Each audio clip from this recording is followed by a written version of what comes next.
Alexander the Great remarked that the peoples of Asia were slaves because they had not learned to pronounce the word no.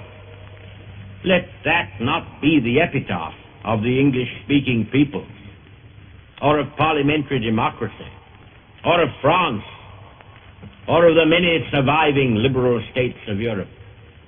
There, in one single word, is the resolve which the forces of freedom and progress, of tolerance and goodwill, there is the resolve which they should take.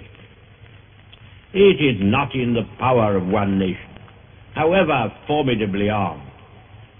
Still less it is in the power of a small group of men, violent, ruthless men, who have always, however, to cast their eyes back over their shoulders. It is not in their power to cramp and fetter the forward march of human destiny. The preponderant world forces are upon our side.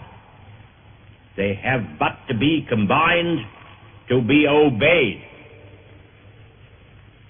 We must arm. Britain must arm. America must arm.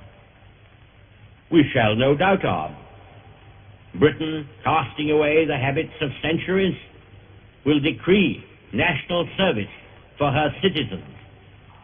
But arms, instrumentalities, as President Wilson called them, are not sufficient by themselves. We must add to them the power of ideas. People say, many people, we ought not to allow ourselves to be drawn into a theoretical antagonism between Nazism and democracy. But the antagonism is here, now.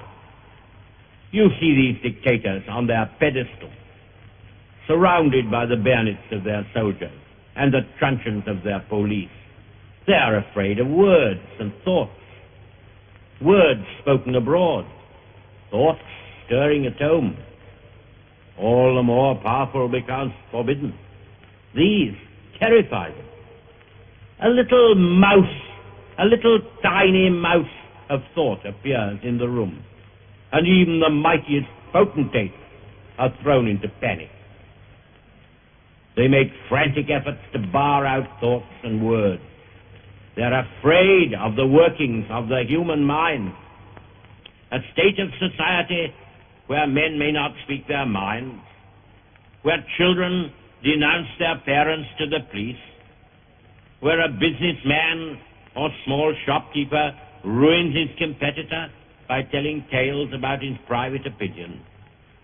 Such a state of society cannot long endure if it is brought continually in contact with the healthy outside world.